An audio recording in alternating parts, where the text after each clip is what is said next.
Hey y'all, it's Nancy the Handy Scandy. Welcome back for another crafty venture. And today we're going to be learning how to use Chameleon Color Tone alcohol ink markers, which I purchased from Tina over at Crafty Bean. But before we jump on in, I just want to say there are bits and pieces that have been sped up, some of them even with audio, but I tried to speed them up to a point where it didn't take an hour and a half to watch the video, but also you could still understand. But also, if you just want to mute it and speed through the whole thing just to see the coloring process, feel free to do that. I just wanted to give you advance warning, and let's go ahead and jump on into it. Hey y'all, so I wanted to come on and share with you these Chameleon Color Tone alcohol ink markers that I recently purchased from Tina, Crafty Bean's destash. So if you are not familiar with Tina over at Crafty Bean, I will link you over to her YouTube channel. She does all kinds of destashes. She purchases lots, big and small, from other crafters for a variety of reasons, for whatever reason the seller is selling. And then she goes through the stash that she purchases and she brings them to us at incredibly reduced prices. And you just can't go wrong shopping one of her destashes. So with all that being said, I've also recently shared that I've become disillusioned with my Olos markers, which replaced my Arteza markers, and I've had 2 sets of Arteza markers. So this is basically my 4th set of alcohol ink markers, and if I can't make these work, then I'm just going to bite the bullet and start purchasing Copics. So these are very similar and very different to the alcohol ink markers that most of us are familiar with. I'll do a deeper dive into what's in this case, but I'm going to show you the box underneath first. So this is the storage case. Let me tell you that it has, this is the lid, it slides off, and then the markers are stored inside this bit. But there's also a carrying strap if you want to carry your case along with you to go on a swap, not a swap, a scrap or something. I don't even know what they're called. But in this box, these are some freebies that Tina sent me along with my purchase. She sent me this is a big die. Very large die. I don't even know the size. It doesn't say, and I'm not going to take the time to measure it right now. It says it's 3 dies. Oh, the spiders. Okay, 1, 2, and then the spider web. And then she also sent me these fun stickers. There's 3 sets of the stickers. Are they all? Yeah, they are all the same. And then she also sent me this stamp set. Vilda stamps. So there's a silhouette stamp, a tree, an owl, several spiders, several bats, Halloween leaves, the witchy poo. Got to fussy cut them out, but that is okay. But with that being said, inside this box are marker refills. And then there's colorless blenders. There's some more markers down in here that are duplicates. And then some more. Is this another? Oh, this is a detail. So there's all of that in there. And then there's also all of these color cards that basically they're practice sheets, right? So there are samples over on this side that show you the markers that they use and the color gradients that they got from both markers. In this case, there's 2. I don't know. I haven't looked through all of them. So in this case, there's 4. And there's 2 again on this one. 4 on that one. 3 on that one. So you get the idea. Ooh, there's a lot of colors on that one. But again, it shows you how you can get this color gradient on these cards. And this shows you where your light source is coming from as well, right? So your light is coming from this way. That's why it's lighter over here and darker over here. And then on the pieces that go up, it's going to be hit by the sun. So that helps you. If you struggle with light source, it helps you to understand that. On the back side, I did not see this before, but the shading guide used with any colors you choose. It's just showing you if your sun or if your light source were coming from here, this is where your lights would be, or your light would be hitting your image versus where the shadows would be. So that's very helpful. especially if you're looking at alternate light sources, right? That's pretty cool. Now, I have not used any of these at all. In fact, you can see that I've not even thoroughly gone through them. I can get them back in there. But I think there's 2 of each card. 1, 2, yep. And then there are 1, 2, 3, 4, 5, 6, 7 different books. They're basically like coloring books, right? So this one is florals. This one is mini mandalas. This one is sweet treats. This one is mirror images. This one is Zen, nature, and flowers. So, you know, depending on what you like to color, different cards might stand out to you a little bit more. I kind of like the Zen stuff and the mirror image. Ooh, this is like embossed. These are embossed. Cool, cool, cool. Look at the sweet treats. These are embossed as well. These would be really cute card fronts, y'all.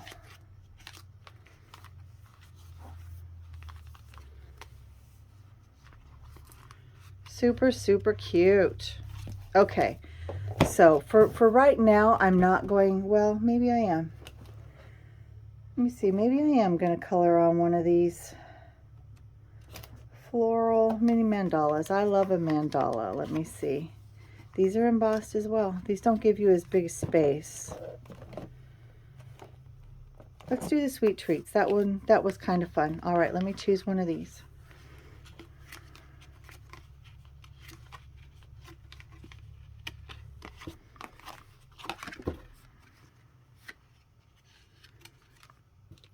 I think I want to do one of these because I like that background.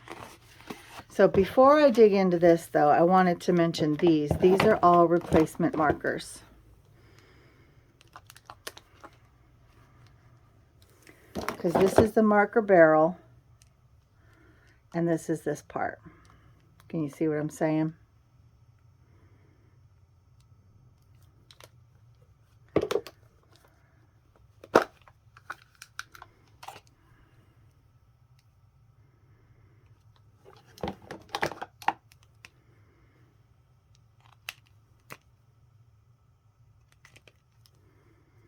So, okay, I don't know if that makes sense or not. I don't know if it makes sense or not to me, to be honest. But again, learning curve, that's what we're doing. We're learning. So, but you can see that there's, I don't think there's all of them because I can't remember the number of markers in the set, but it's a lot of them. So 1, 2, 3, 4, 5, 5, 10, 15, 20, 25, 30, 35, 40, 45, 50 refills. Plus all of these coloring pages, plus these refills down here, and the extras. So let me move this, and then I will bring this back up. And if I have time to do any coloring before work, then I will. If not, I'll have to come back later in the day. So let me get settled down. Whoop. All right, so again, here's the box. Chameleon Color Tones. You lift the top off.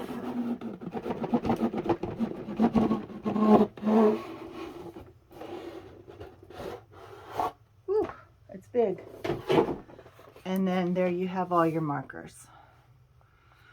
And over here you have detailed pens, and you have the colorless blender.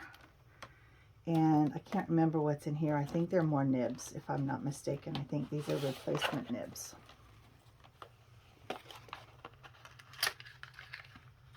Yep, replacement nibs and the tweezers to replace them. So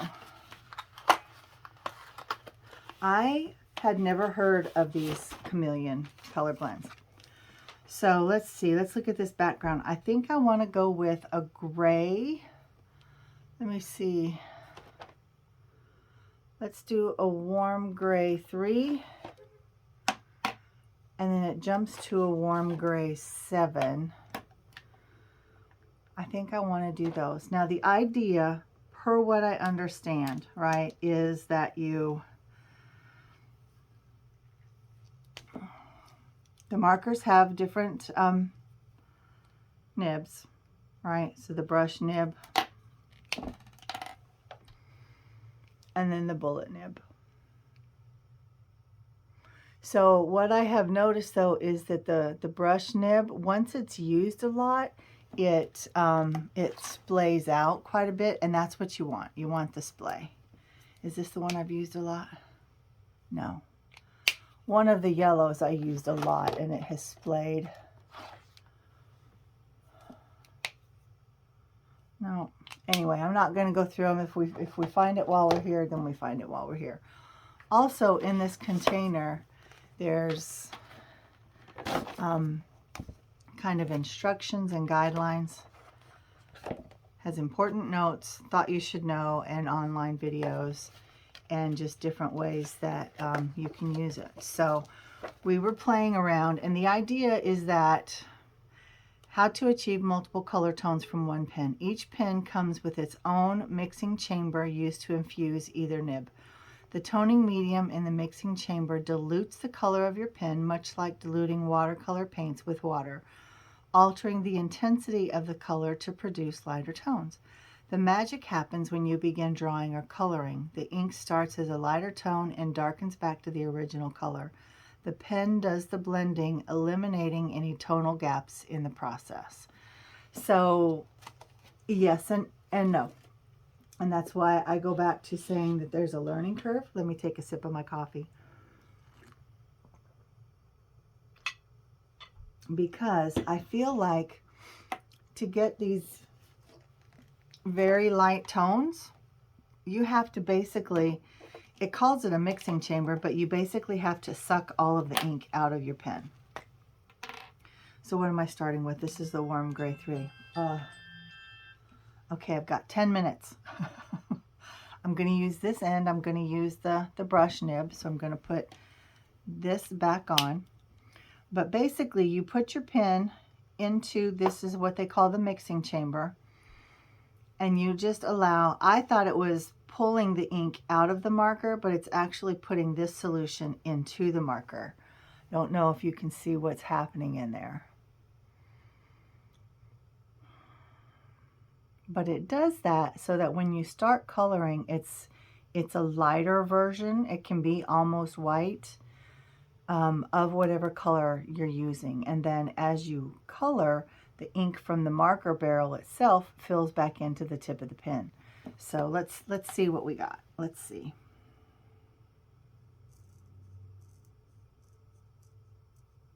See, I'm not seeing that gradient. So what I do is I come back in with the colorless blender and then I just blend it out. That's not the way that these are intended, but they do work that way. And then of course everything dries lighter, so we just give that time to dry. Now maybe I'm just being impatient, waiting for this medium to go into this one. But that's just, I don't know, I just don't have the patience. So you can see how this tip has splayed out. I have used this colorless blender quite a bit. So I don't know how long you're supposed to wait. So going back to this, separate the pen from the mixing chamber, done. Choose your nib, done. Remove the cap, done. Gently place the mixing chamber on top of the chosen nib. The two nibs will touch, done. Hold pen in a vertical position, done. Gravity does the work. The toning medium flows into the nib, figure 4D, done. The two nibs simply have to touch to infuse. The specially designed mixing chamber evenly infuses the toning medium into the nib, giving a seamless and consistent color flow. It's unnecessary to force the mixing chamber down or try to snap it closed. Remember, always have the mixing chamber on top or the blending will stop. Okay. And then reassemble the pen immediately after each use. The cap is also the cap for the mixing chamber to stop it drying out. All right, so let me put this cap back on. And all right, it does not say how long to leave it though, so let's try another square here. Let's go over here. Okay, there, look, that's lighter, and it's not really getting darker.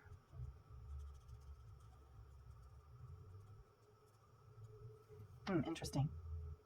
I'm looking to make sure, am I using the right marker? I am.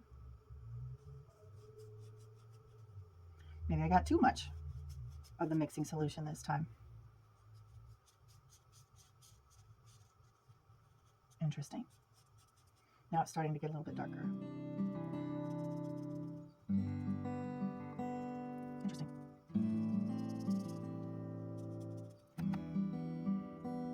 And then here it's coming back to its normal color, and then I'm going to use the colorless blender again to blend it out, because of course, you know, around your item it's going to be darker.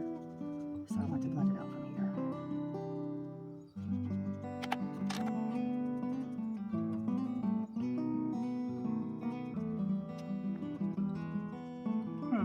Okay. So here I'm going to do the same thing. I'm going to go in with it darker because I want it to be shaded in there, because it's underneath, right? So I'll do the same thing down here, and then I'll do the same thing. Well, I'll start right here underneath the pie itself.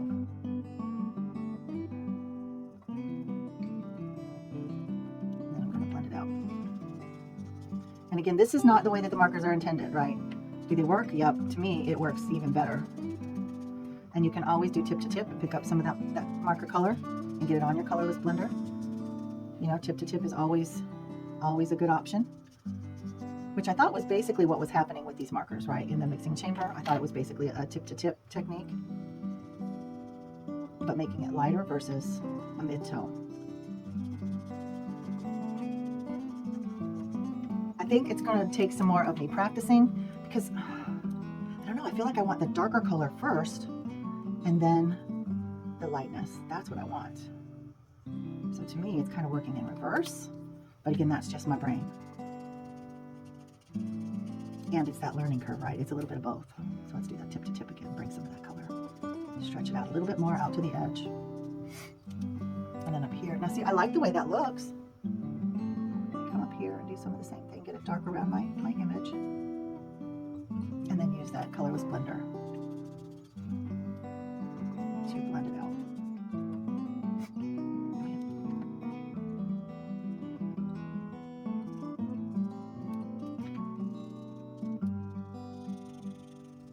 Check time here. All right, I've got 3 more minutes.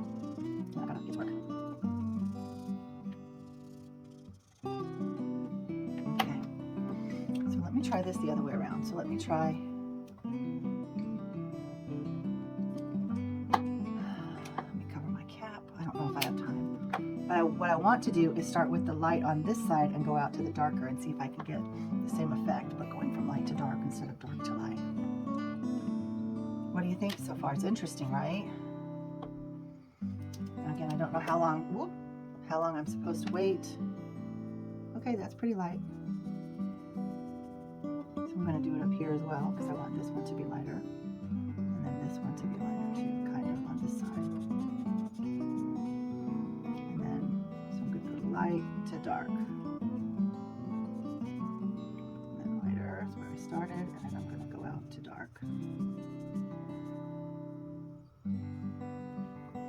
then over here is where I want the darker color.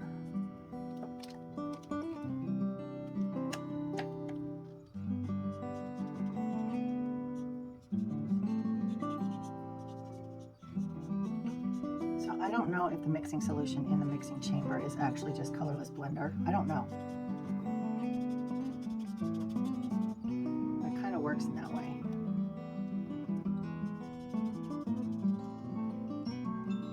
Okay, and I've got to go for now, but I'll be back and we'll do some more of this. We'll figure this out, y'all. Stop.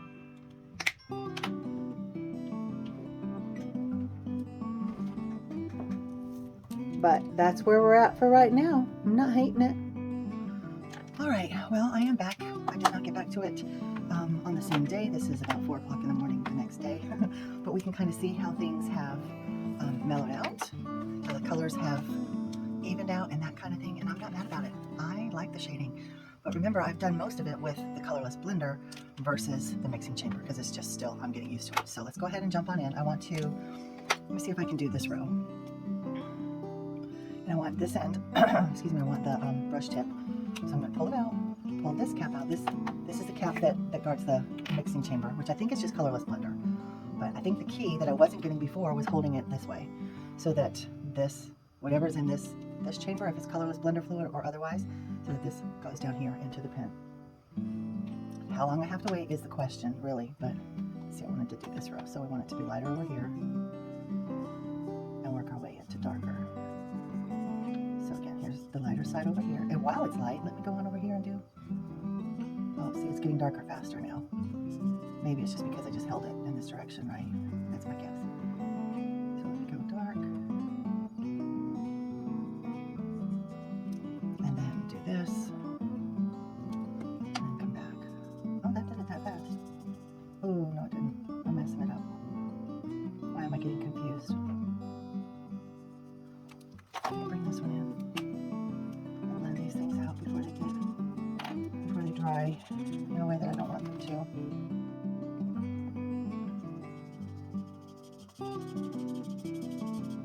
I feel like this end has splayed too much on this colorless blender pen.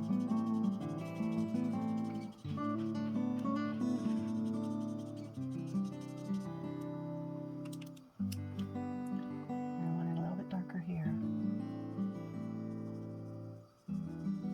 And then come out a little bit less.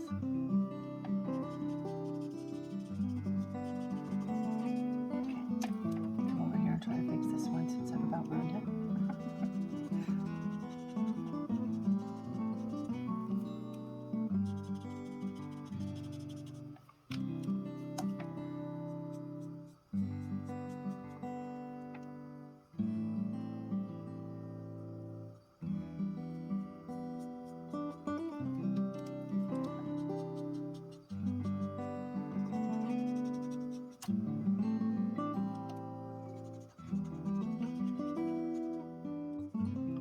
Control over how much of the light I have.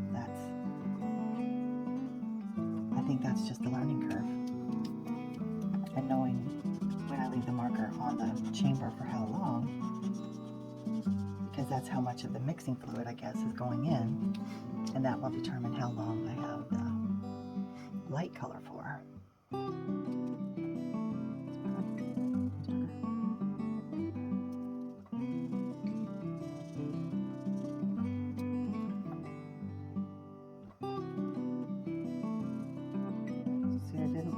Chamber for very long this time, and I didn't get the light for very long. Interesting.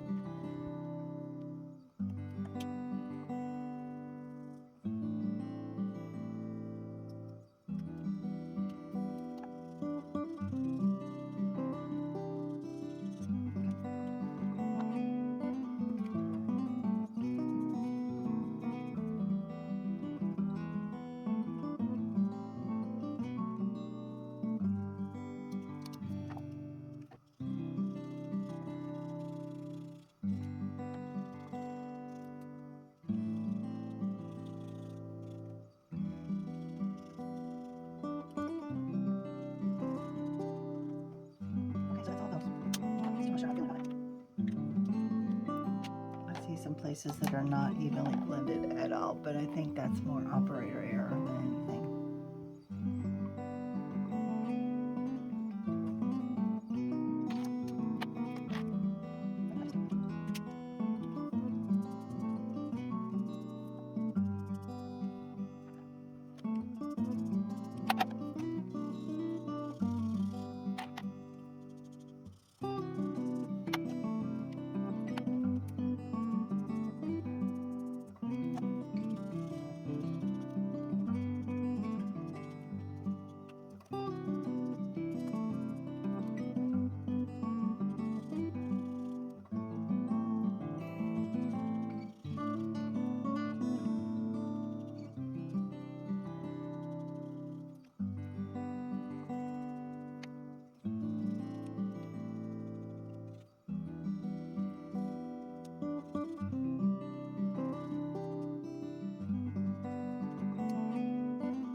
thinking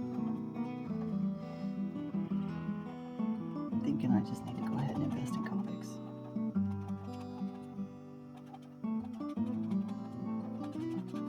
I'm just not happy with these. You just don't know something until you try it, and I'm not mad about it. I'm just not happy with it.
Okay, so here's the final card.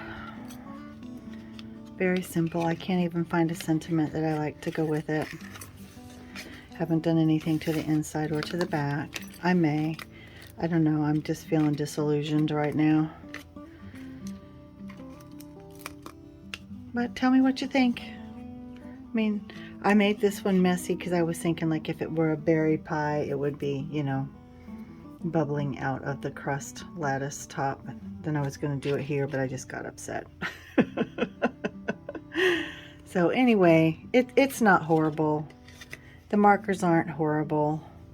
I'll keep using them, and you know, I won't make a decision based on emotions. I'll give it time and learn. But there we have it. That's what I have for you today. Thanks for spending this time with me. And until next time, this is Nancy, the Handy Scandy. And I'm out. Bye-bye.